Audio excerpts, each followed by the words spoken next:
Good afternoon. I hope you're doing well. I hope everything is going well with you. My name is Josh R. Cole, and I know many of you do know me. I have had a chance to go through the list of names of attendees, and I recognize many, and I don't recognize quite a few as well. We have looks like we have about 150 people right now. I think we had over 225 finally registered for today. So I'm thrilled to see so many people taking part today, and I'm really happy that you're here. Obviously, I hope that everything in your world is safe and remaining well. I hope your families and loved ones are doing well. And like I mentioned last week, I promise that we're going to continue doing our best to help keep you engaged, to keep this going on, to stay connected. And if nothing else, just offer a little distraction for you. And together we can try to continue to maintain our focus on helping those who are really in need of assistance, obviously now more than ever.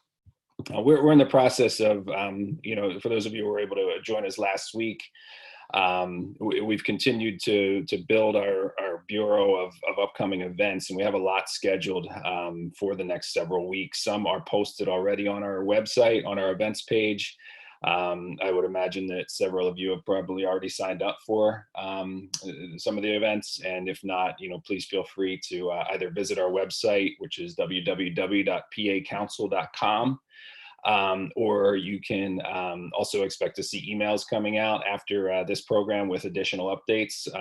We've always kind of held our emails to once a month, but obviously under the circumstances that's escalated quite dramatically. So we'll be sending out another email probably in the next day or so, advertising any other finalized web events. So stay tuned for more information about that. For those of you who don't know us or haven't been to any of our programs in the past, either live or on the internet, first of all, welcome. The Council on Compulsive Gambling of Pennsylvania is that's the agency that I represent. We're a statewide nonprofit advocacy group, and our focus is primarily on assisting people throughout the state of Pennsylvania who are experiencing issues related to gambling, plain and simple. So whether it be the individual who is struggling or possibly a friend or family member of somebody who's having a problem, we just want to make sure that we can put them in touch with help. And the primary way that we do this is by utilizing a helpline service. So 1-800-GAMBLER, that would be the number that we represent. That's the number that we maintain in Pennsylvania, and this can obviously be accessed by dialing that number or by utilizing the chat or text features, which are available on our website. And we maintain these 24/7 live call centers with the intention of connecting callers with help. And that help may come in the way of counselors or agencies. It may be something like a self-help meeting like Gamblers Anonymous or Gam-Anon.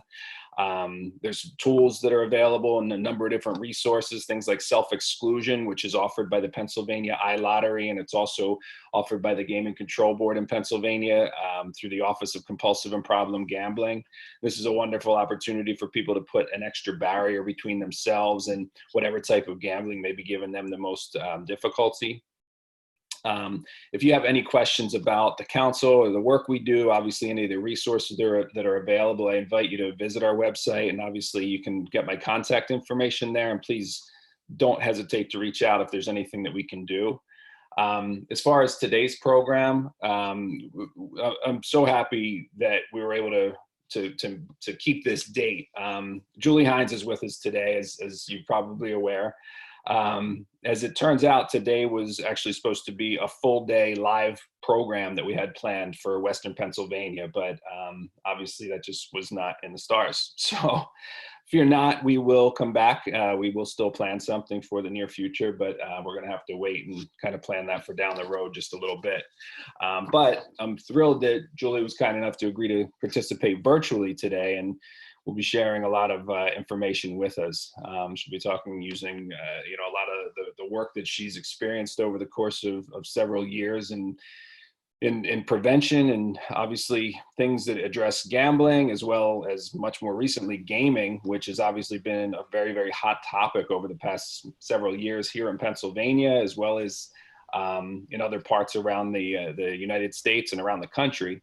And today, Julie's going to discuss each. Obviously, gambling and gaming have two very separate identities, but there is an incredibly identifiable overlap that we just continue to see between the two, and which obviously has been a problem, has been something folks have been concerned about, but in the current climate that we're in right now, it's more concerning than ever.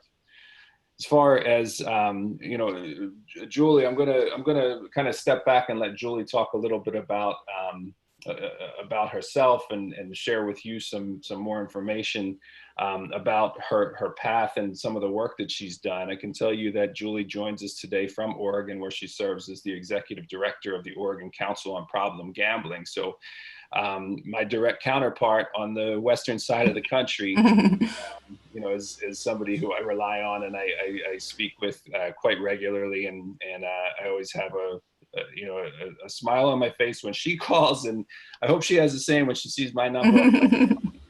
But she is just absolutely, you know, my go-to for a number of different things. You know, obviously any type of prevention, any type of public health, responsible gambling, education. She has just absolutely just set the bar very high for the entire field. And in addition to being a just absolutely awesome person, she's just a wealth of knowledge.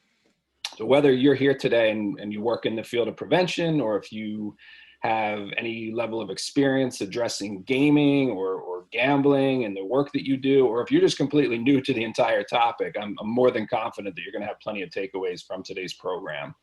At the end of the program, we're going to leave just a few minutes to answer any questions that you may have. So what I would ask is that if you have questions, please just write them in the chat box that's available, and then we'll be able to review them at the end of the session.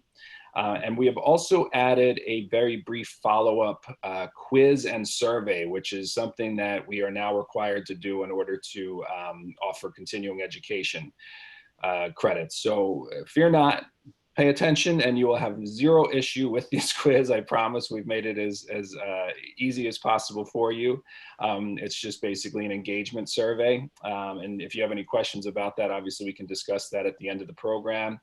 But that is something that will be sent out directly after the program. So you should be able to, you know, receive that and complete that in a timely manner. But in order to stay on track time-wise, I'm going to pass the controls over to my buddy Julie, and you know, just have a wonderful hour, everybody. Thank you so much, and Julie, thank you so much for joining us today. Everybody, my friend Julie Hynes. Thank you so much, Josh, and welcome to all the folks in Pennsylvania and folks even that are out of state that are on this webinar. Josh, I just have a quick favor of you. I'd like to start the video if it's possible to share my webcam. Not that I am enjoying being on webcam, but as a participant in webinars, I do like to kind of to see who's presenting, and you know, it just kind of makes it a little bit more personable, if that makes sense. Absolutely. Let me. And for those of you on the line that are playing conference call or Zoom bingo, you can check this box of the displaying webcam. You can also check the box about, can everyone hear me? So let me just, give me 1 second. No worries. And we'll just while you're doing that, Josh, let's go ahead and progress to the slides. I just want to welcome everybody and thank you for being here. You know, I know that everybody on this call has a lot of demands going on right now. This is not a friendly time for anyone. I think the collectiveness of us all being in the same spot is a little bit comforting, but we're not in normal times right now. And to that end, this is not a normal webinar. And so I just want to acknowledge that and say thank you for being here. I understand there's a lot of competing priorities. I have a dog behind me right now. My son just asked me a couple questions, like when I was on mute, and we all have a lot of different things going on. So to that end, let's just take a quick breath, because Zoom, many of us are already zoomed out. Quick breath.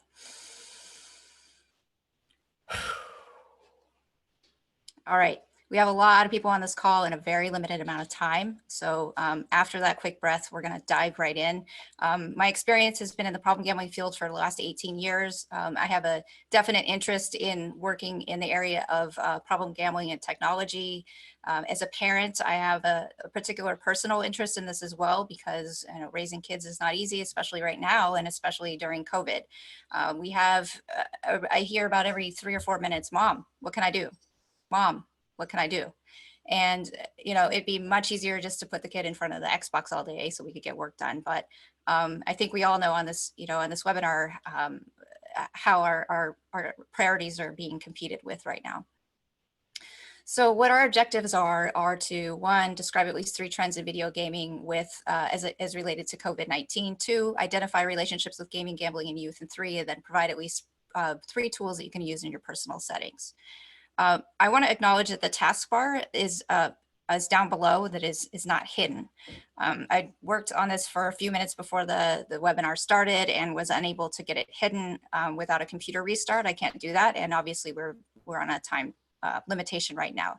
So with that said, at the bottom of the slides, there are a lot of links to outside sources, research articles, news studies, videos, and you can get those slides. I'd be happy to send you the PDF copy of them so that you can take a look on your own time as well at some of those links. So real quick, this presentation is not about overall technology. This is not about overall screen time. All of us on this webinar right now are not on our usual screen guidelines. We're not on our usual screen situation in general. We're on our screens most of the day in many cases. And so I want to acknowledge that and also say this is not just about overall screens, but it is about video gaming as related to gambling. Could video games and other entertainment help slow the spread of COVID-19? This was a month ago, a blog article on Scientific American. Even the World Health Organization has encouraged the use of video games now to slow down the pandemic.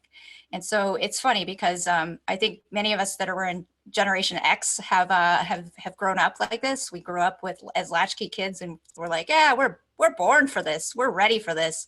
But it's been a month now, and we're exhausted.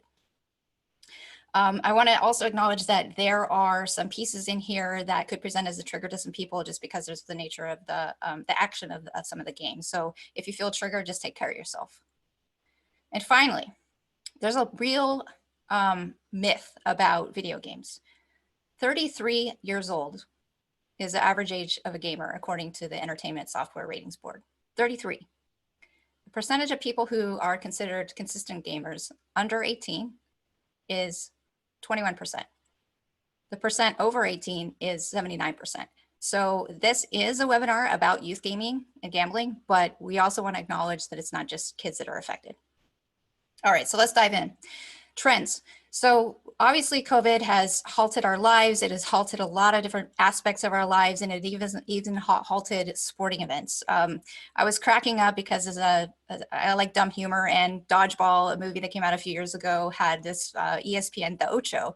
And for a while, ESPN was even showing marble game racing and and sign spinning. It was funny to see that, but it's changed everything. I mean, our world is upside down, and how it's shifted sports is interesting because this was looked at in late March, mid to late March, looked at the amount of sporting viewing over in the United States. And it showed that people are watching sports documentaries and classic games and sports showdowns, but it looks now, we can see that about 1 in 5 people are even watching esports. And we'll look at what esports is in just a moment. Gaming is also up. If we see the sales and the amount of concurrent players on a Steam, which is an app that you can download free. You can download free games. Most of them are free, and then you pay to purchase in-game items, which we'll look at in a moment. But you can see that spike in March of 2020, the amount of concurrent players that are playing just one game. This is Counter-Strike Global Offensive, or CSGO. So how it's shifted legal sports betting is fascinating, especially it's just because we've all just seen legalized sports betting explode in the last couple of years since the Supreme Court ruled that the Professional and Amateur Sports Protection Act was no longer a federal guideline or a federal law. It was something that states could decide if they wanted to legalize sports betting on their own. And so what happened was is that as states started legalizing sports betting, we saw this massive explosion of interest in sports betting legally, because people were doing it previously was black market or in Nevada. And now that we've had this screeching halt of sports, what do we have left to bet on? And so actually Josh and I were kind of cracking up because Russian table tennis is now a thing, and sumo wrestling. And so these are very few opportunities to bet. In Oregon, we have an app that I look at occasionally and see what kind of sports bets are on right now. And it's pretty much just Russian table tennis. And I would imagine similarly in Pennsylvania with all your operators there. And something else has to take its place then. We can't just all sit around and people who want to bet on sports are not just going to bet on or want to bet on Russian table tennis. So what is taking its place has been a real catalyst. Esports or competitive video gaming has been something that's increased in popularity exponentially over the last few years. COVID has only caused it to explode even quicker. And so we look at iRacing. This is one game of many, and it's available on Steam. There's odds and picks on this. Now, this was not something that was sneezed at. There were almost 1 million viewers that were watching this game, or excuse me, yeah, it is a game race. And then we have real NBA players playing a video game, NBA 2K, in a tournament recently. And so April 11th, it was a championship game. There were 16 players who started originally. It was on ESPN. And it came down to two Phoenix Suns players against each other. And there were bets that were being placed on this.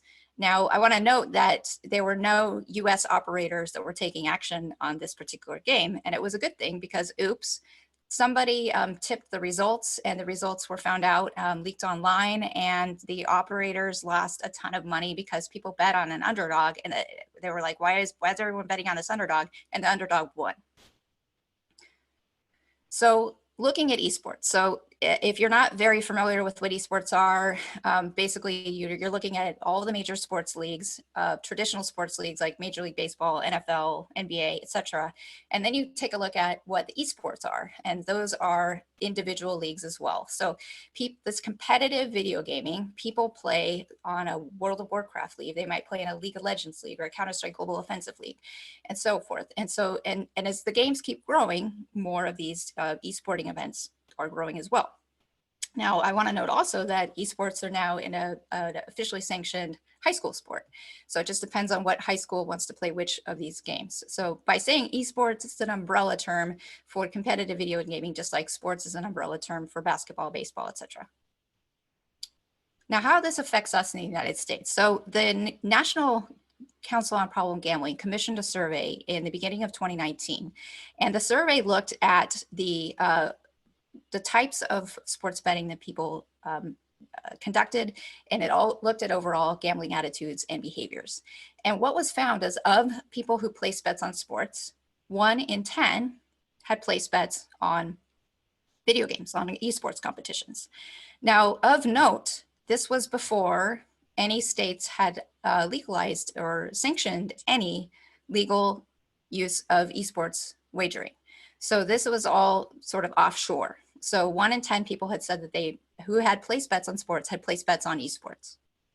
Pennsylvania was right in there at the 10%.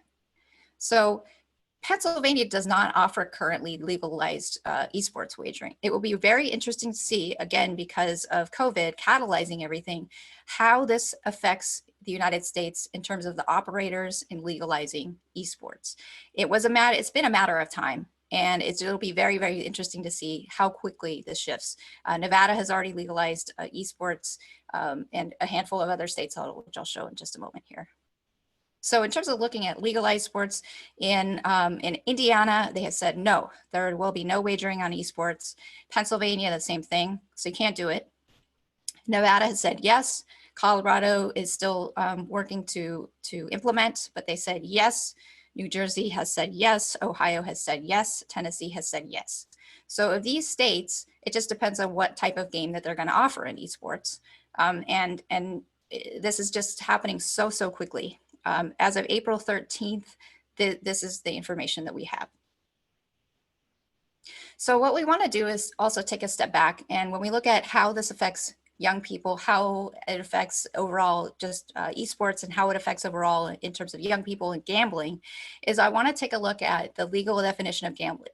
And I want us to all keep in mind these three key pieces as we move forward in this webinar, because this is how we look at, is something gambling or is it just simply video gaming? So one, is there a prize involved? Is there something to gain from this? Two, is there an element of chance? The outcome is beyond the person's direct control. And three, consideration, which is simply a way of saying, does it involve money or something of value to someone to place on the event? So these three things are really important as we move forward so that we can get a real idea about whether something is just simply, it's just a game, or whether we take a look and say, yeah, you know what, that's actually gambling. One piece that is critical of video gaming manufacturers has been the implementation of microtransactions. Some people call these games freemium. It's a portmanteau of free and premium. And these games operators and manufacturers have found if they are giving you the game for free, they're going to get more money from you overall. If you just simply offer a $1.99 or a 99-cent object within a game to pay for real money for virtual currency or virtual rewards. And so in a game like this, in Candy Crush, you can see that there are a bunch of different bundles and you can pay your real money to get some artificial prizes. And these prizes could have something of value to people. So is there prize, chance, and consideration in there? We'll take a look. By the way, Candy Crush has made $25 million in February alone. I have not seen the March numbers yet. I would imagine it's even higher. So when we look at real money for pretend money and prizes, this is just one game of many. As we look at how this all works, and I'm hoping you're seeing the animations here. But there's also, you know, lights and bells and sounds and things that happen in these games. Lots of pop-up windows, you're winning a jackpot. It's that element of anticipation. It's collecting the thing. Oh, look, now I get a pop-up window. It says I can get a certain deal for a sale for $1.99. I can get 750,000 coins. Oh, but now I can get 10 million for only $4.99. And so many of us who have played these games know that the pop-up windows are almost relentless in many cases, and it's the anticipation of the reward. It's that intermittent reward, which is very, very exciting at games. Incidentally, I have Scrabble, so I have a game called Scrabble Go, and I play this, you know, daily, sometimes more than daily, and it just keeps on popping up. And yesterday, it was popping up with a social casino game, just out of nowhere. So these, even if you're not playing a casino game, the chances are that you have some kind of casino element, either in an advertisement or in some other capacity within the game. And these games are available to young people. A study that is still in press down there, it's on the bottom there where you can't see because of my taskbar. In March, it is still in press, and 97% of social casino games were available and accessible to people under 12 years old. So even though there are ratings on some of these games, most of them are easily accessible. And even with ratings, if a kid has a phone and there's not restrictions on the phone, they're able to download anything they dang well want to. And so streaming. So streaming, basically when we're looking at overall with esports and gaming, I'm gonna take a look here at Twitch. So right now, this is Twitch. It is a streaming channel. So this is it's a FIFA soccer, very, very popular game, also has in-game transactions. People are watching, only 58,000 people are watching that. Right now, anytime live, you can see Tim the Tatman, who's a pretty popular streamer. Valorant is a video game that he's playing right now. These are the names of the streamers who are very, very popular. They're able to get lots of viewers, and they get sponsorships. They get in-game ads that keep them going. So if we're taking a look at these and just watching the games themselves, a lot of people like to do. My son himself likes to watch people play Minecraft, And it's very interesting realm for people who are over a certain age to think, why would you want to watch people play video games? Well, it's like, okay, why would you want to watch people cook or play real football? So it's a very, very popular method, and now increasingly popular because of the nature of COVID, because we're all home. So oh, I have to do this every time. It's annoying. Sorry. So when we look overall at what this means for us, we know that gaming and gambling have converged in big ways. And we know that overall, that we can place bets on direct competitions. So for example, the direct competition of one individual playing against another on an esport. Pretty simple, like we would in traditional sports. Online betting, same thing. Fantasy esports, so like someone would play draft a fantasy football team or fantasy baseball or basketball team, same thing, that you could do that with an esporting group as well. And then loot boxes and other microtransactions, which we'll take a look at in a moment, and then skins. So, you know,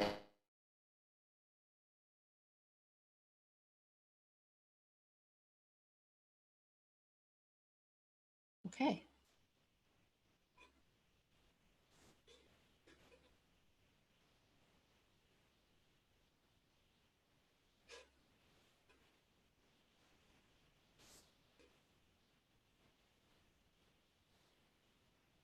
Great, that sucks.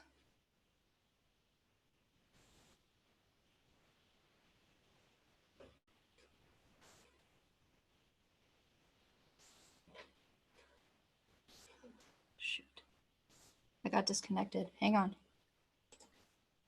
I still hear you, Julie. Did Oh, the computer disconnected? yeah, I just got a thing that said it unexpectedly quit. So I apologize, folks. This is for also for your conference call bingo game. So are you seeing any of my screen right now? Right now, I'm not. No. Okay, what I'm going to do is, hang on, folks, just take a breath. Please stick around, though. Pretend it's your gate agent announcing a departure in 5 minutes, but less. I'm gonna pop off and right back in, okay?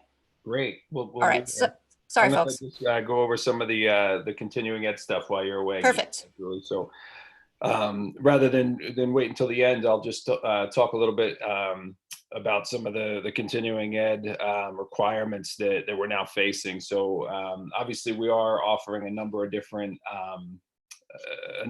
options for continuing ed credits. You have the National Council on Problem Gambling, international gambling certificates that are made available. We have NASWPA credits, which as advertised, there is a payment required, which you can handle that with the forms that can be downloaded after the workshop's completed, and also the Pennsylvania Certification Board.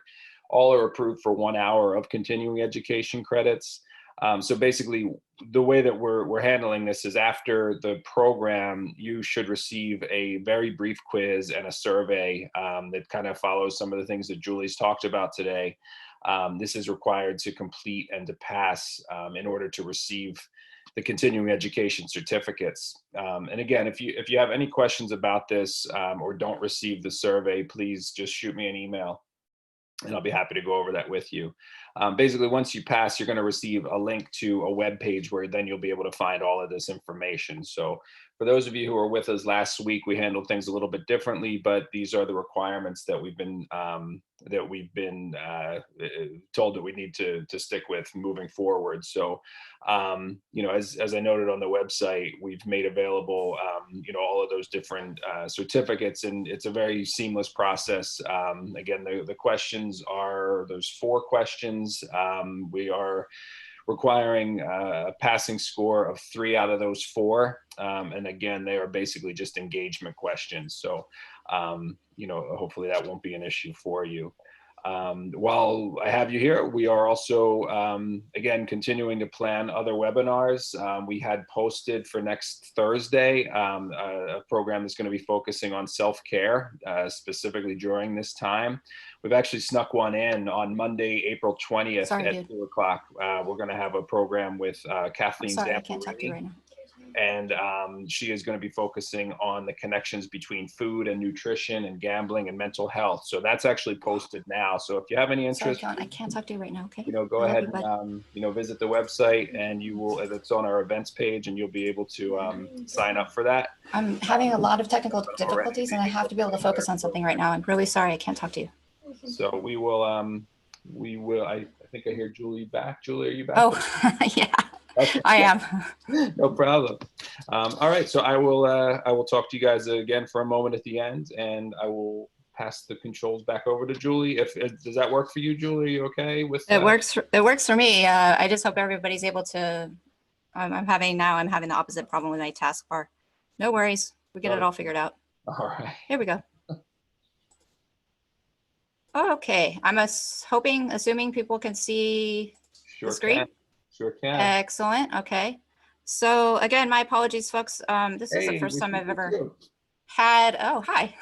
This is the first time I've ever had this happen during a webinar. So I feel like I want to start my own little bingo game with that one. So, all right. So now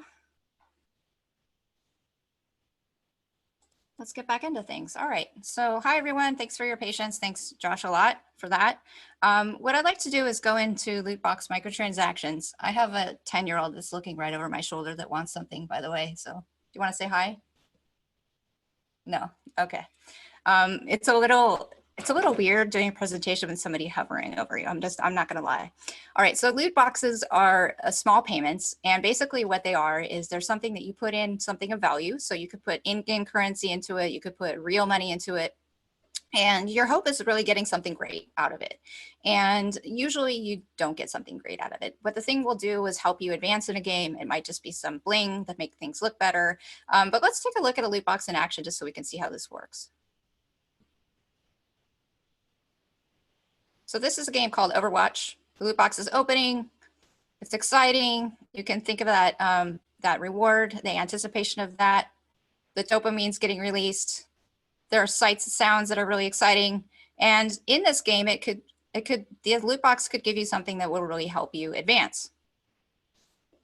And so as over time, what happened is that gamers really got irritated. Hardcore gamers got very angry because people would pay to advance in a game. Essentially, they could put in any number of dollars and it would get these loot boxes that would help them advance in the game. And people that would put their blood, sweat, and tears into a game over time weren't advancing as quickly as people who were paying to play or paying to win, as they would call it.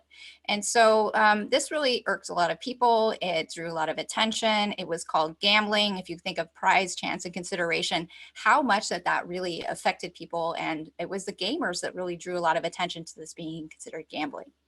The Entertainment Software Ratings Board did have something called in-game purchases until literally 2 days ago. Now they will have on their hard copy games as well as their online versions this little tag that says includes random items. That's a euphemism basically for loot boxes. And so as parents want to look at games and think about whether they want to purchase the game, includes random items is something that is now a tag that the Entertainment Software Ratings Board has included. Now, a lot of skeptics think the Entertainment Software Ratings Board just did this to get people off their back. There's a lot of arguments about that, but it does say random items now. So with these random items, there's a lot of other opportunities to be able to get stuff. There's also things called skins. Now, skins are basically just decorative items. They're used typically for weapons, but oftentimes they're used for other things, clothing, etc.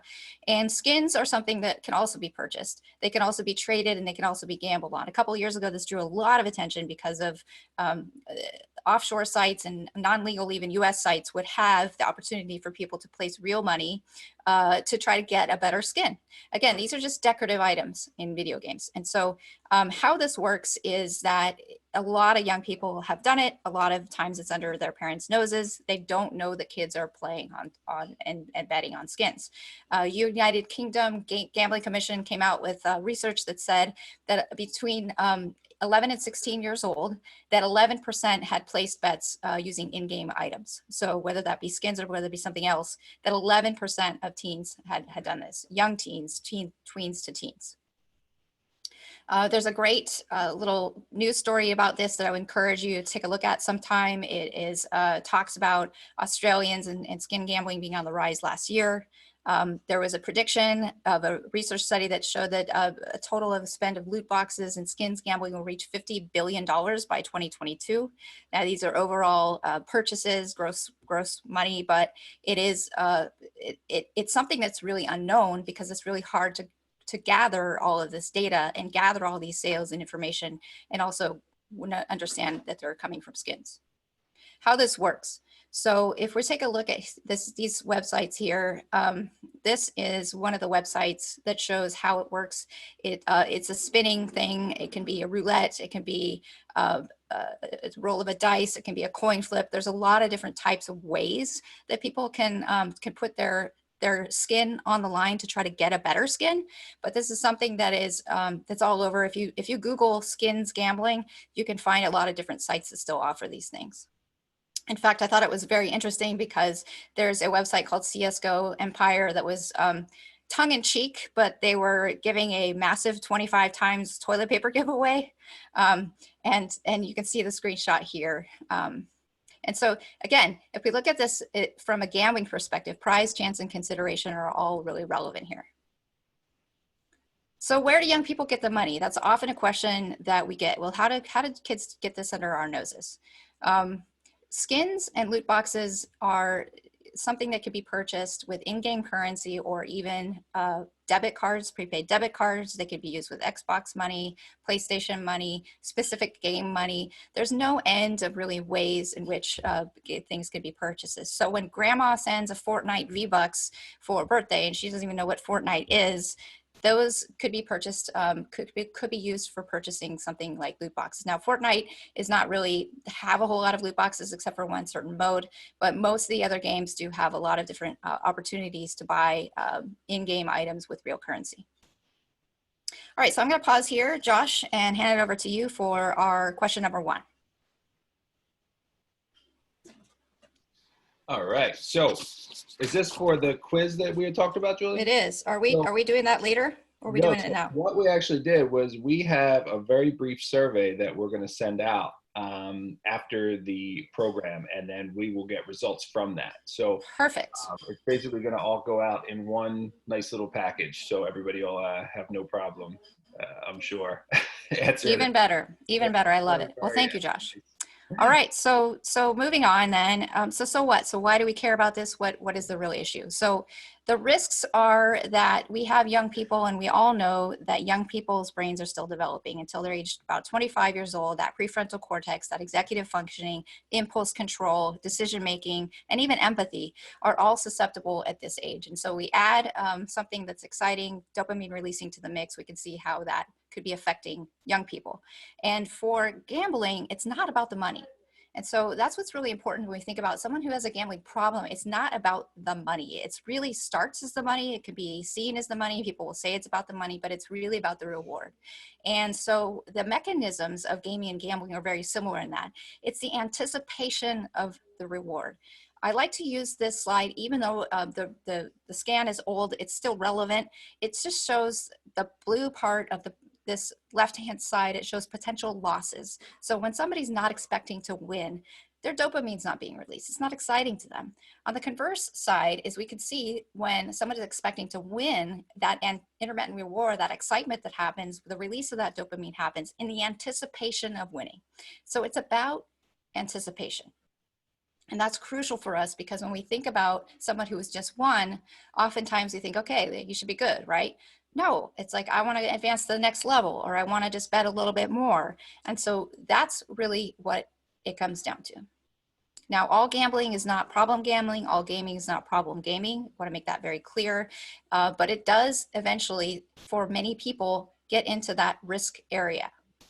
And that risk area can often then translate either into responsible gaming or gambling or into a problem. And we know that the World Health Organization just this last year put out a new diagnosis in the International Classification of Diseases that will come out in volume 11, that there is such a thing now, diagnosable gaming disorder. And so this gaming disorder is really characterized by impaired control over gaming, increased priority to gaming, and then continuing or escalating it despite negative consequences. And so how this translates to young people, how does this translate to gambling, is we can take a look at crosswalking the criteria. So when we look at the various different signs of problem gambling and problem gaming, we can really take a look at the similarities. And Nancy Petrie, who did a lot of research in this area, she did a crosswalk. And of the crosswalk, which you can see down here, you can actually access the original article and read it if you'd like to. But here's what it is in a nutshell. The same criteria exist for tolerance, preoccupation, using it to escape, inability to cut back or quit, irritability when trying to cut back or quit, chasing losses, lying or concealing it, or risking or losing relationships. The only real differences there were continuing despite negative consequences, which were in a video gaming disorder as opposed to gambling disorder. I think all of us would acknowledge that even though it's not quote unquote diagnosed or a true blessed symptom in DSM, people who have gambling problems continue despite negative consequences. In terms of bailouts, that was a difference as well, because in gambling, that is one of the criteria for gambling disorder is bailouts. But we could also see that being true in many times for people with gaming disorder. Parents will pay rent for young people. They will not make them get jobs. There's, really trying to pull teeth when getting them to do things. And so oftentimes we see people with gaming disorder getting quote unquote bailed out. But those are the differences that we're seeing in the diagnosable comparisons. And looking at the freemium issue or the in-game purchases, the free games, which you could buy things, the research shows that adolescents who played simulated gambling games are more likely to move to real gambling. I think, that's pretty obvious for most of us that we would see that to be true, but the research does show it to be true. And they're also more likely to later have gambling problems. So those who are playing those social casino games that they can access, 97% of them can access, are also more likely then to go into gambling and then later develop problems. That's crucial for us as preventionists, as treatment specialists, administrators, as parents, as loved ones. That's crucial for us to know. Loot box research shows us that paying for loot boxes is also linked to problem gambling. So even that purchase of the loot box to try to anticipate getting something of a reward could be problematic and relates to problem gambling. Over 90% of gamers have opened the loot box. This was a research study done of just adults, but the other study also, I think, just bears it to be true that I think we know that most games now have these type of items. It's very expensive to create video games, and so the excuse is, well, we got to do something to make money. More loot box research shows that this was just from this year in January, that 6 in 10 of the top games in the Google Play Store have loot boxes, and 6 of 10 in iPhone games have loot boxes in them. And most of these are available to children aged 12 plus. Leah Nauer out of New Jersey has done some research with their group and looked at path analysis. Now, this just basically very, very nutshell shows loot box purchasing lead. We can see the correlations here, 0.46, 0.48, 0.35, 0.43, leading to the correlations leading to online gambling sessions, frequency, extended game sessions, and extended video gaming frequency, and then some correlation that shows problem video gaming with extended video gaming sessions and problem gambling with online gambling frequency and online gambling sessions.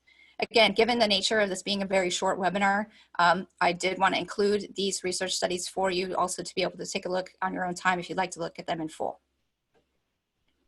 Skins research. This is fascinating. Just this last December, there was a study that showed that people who placed bets on skins had higher rates of at-risk and problem gambling than those did not bet on skins. This was staggering, 23% versus 8%. And a little bit older research, but about 1 in 10 video gamers actually were considered to be pathological gamers. And this was analogized to the DSM-4 prior to gambling disorder. It was also prior to the World Health Organization's classification of gaming disorder. But it also showed that kids who had pathological gaming issues who had less empathy and more impulsivity. Impulsivity is a key crosswalk oftentimes with not just with gambling, but also with video gaming. I think many of us just naturally also know that ADHD is highly correlated as well, and the research is bearing that out definitely for problem gambling, and I believe that will be more and more for gaming disorder as well. We get to skip the polling question number 2, so that's great. All right, so now how are we going to address all this? This is, I hope that we've established what the trends are, especially with COVID, how things are moving more quickly. And I hope that we've also established that there are a lot of risks that are involved here.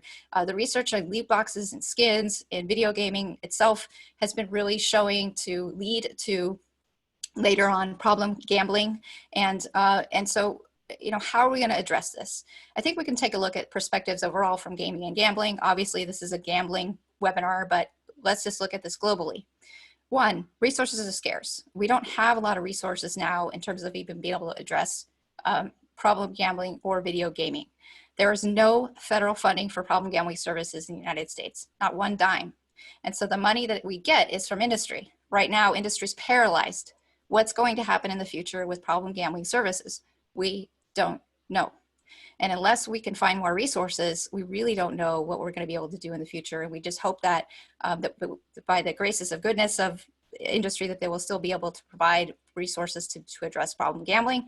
We also have somebody working very hard at the National Council on Problem Gambling, Legislative Director Brianne Dora. She has been working very vigilantly with Keith White, the director, to try to establish some federal resources for problem gambling. There's more research in video gaming, but it's still not really considered even something that can be billed for in many cases. So there's always workarounds for that. But there aren't a whole lot of resources. What we can say is that for those providing services is that you don't need to know the ins and out of every single game that's available on Steam in order to help somebody. You don't need to know the ins and outs of every single sports bet to be able to help somebody in a similar fashion. And so use the strategies that you already use in your work. You are already really effective at what you do. I'm imagining that you probably bent yourself into a pretzel to try to help address people right now during COVID. In similar fashion, we can still help people with these issues as well. We want to, in prevention, address gaming and gambling. Many times parents don't think their kids are gambling. Well, I had an intern at the University of Oregon who her kid, her 10-year-old was betting skins, and she had no idea until we talked about it. And these things are just something that we don't even acknowledge until we start talking about it. So using the new language of gaming and gambling, getting our foot in the door, if you're a problem gambling provider, getting your foot in the door with even just talking about video gaming, because people are interested in it, especially now. Integrating with the conversations in, just like we would with alcohol, with other drugs, and talking about technologies being potentially at risk for misuse as well and disorder as well. I'd like to recommend a site called Change the Game Ohio. They have wonderful resources from the Problem Gambling Network of Ohio and the Department of Human Services. They have information about gambling facts and stats and gambling warning signs. It's very approachable, very user-friendly, even talking about how to talk with kids about these things. If you know somebody that has a gaming disorder, I cannot recommend Cam Adair enough. His name is Cam Adair. He operates Game Quitters. The website is gamequitters.com. And he even talks about navigating screen time and gaming during coronavirus. And there's a lot of different activities that he recommends. There's a lot of different hobbies that he recommends to replace gaming, some of which are not available right now due to the pandemic, but some of which are available. And so he also has this great sort of interactive thing that you can click on. I want to do something to relax, or I want to do something to compete. And so based upon that interest, it links you to several different things. That's free. He also has some paid subscriptions as well. Some different videos that he has, some different forums that he has, most of which are actually free. So if you go to Game Quitters, you can find him there, and he's very active on Twitter as well. And Josh knows him as well, and he's phenomenal. He's a really not only a great resource, but a good human being. And he does this out of interest to help, because he's a former addicted gamer as well. So just looking at gaming help during COVID-19 is trying to stay on schedule. It's really hard for us right now to stay on some kind of schedule. My kid comes to me after about 10 minutes of doing his schoolwork saying, "I'm done, Mom. What do I do now?" And it's like, well, let me see that you actually finished your work that you said you would do. And so I exaggerate, it's not exactly 10 minutes, but it feels like 10 minutes, when you're getting in the groove and you're trying to do your thing. And then all of a sudden it's like, all right, so we set up a schedule. We set up, okay, you can do reading during this time. You can have break time during that time. And at least trying to stay on that schedule, especially right now. I think most of us are really craving that routine and wishing that we had that back. And so trying to is at least artificially establish it as much as we can with young people in our lives is very helpful. They need that. Just like we are now using media for social connection. Obviously you'd rather be doing other things socially than doing this, but at least establishing some kind of connection using media. You probably had your own Zoom calls or house parties or Marco Polos or whatever you've done during this to get you through with other people, and encouraging our young people to do that as well, not completely eliminating the device. Monitoring, and what is involved with monitoring is actually sitting down and watching them play the game, maybe playing with them. You may have fun, probably won't, but at least to understand sort of what's happening, ask some questions like, are there loot boxes in this game? And they'll roll your eyes at you and just at least talk about it a little bit. Knowing what the ESRB ratings are, so the Entertainment Software Ratings Board, they have all of the different ratings, and this is links directly to those sites as well, so you can see how to access those. And then making a media use plan. There's a link here as well to healthychildren.org, and they talk about making a media use plan. So I hope that's a little bit helpful for you. Screen gaming guidelines during COVID-19. It's hard for us, right? I mean, my kids use Chromebooks for their school, and so they're already on screens. They're encouraged to use screens. We've downloaded books during this time for like the whole Harry Potter series on our little Amazon Fire. So, we're already using screens, but talking about how we're using those screens is really important. And there are also those parental controls on those devices. And sometimes it's a little bit hard for us to figure those out. But you can go through, and YouTube is a great thing for everything. They can even walk you through some of the parental controls if you're having a little bit of difficulty with that. And then Common Sense Media offers a list of active apps, websites, and video games. Most of these actually for the younger kiddos than the older ones, but hopefully that will be helpful as well. Right now is a hard time. We're all going through collective trauma. And I would just hope that as you give others grace in your life, that you also give yourself a little bit of grace. Give yourself a little bit of a break. We're not in any time like we've ever been before. And this is hard. And so giving a little bit of slack here and there, either for yourself or for the young people, it's okay. I would hope that you would do that. And to that end, even mindfulness apps, the exercise apps, things that help you as well, not just that young person, but things that can help you. Because this is not just, it's the old adage about the airplane and the mask, right? You got to have your oxygen before you can help someone else.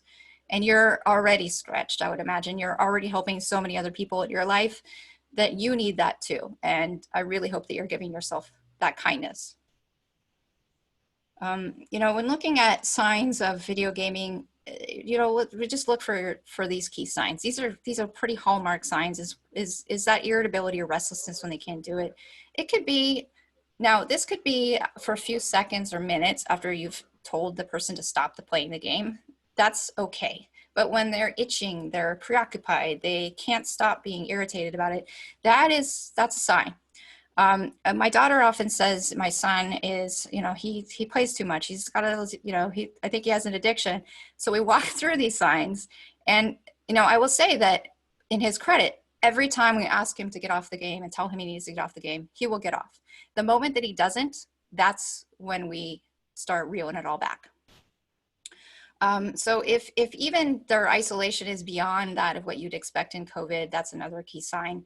And then unusual money issues. If you notice something's funky with either your bank account or those gift cards that grandma gave are all gone, what happened to all that? I thought, you just got that for your birthday in February, etc.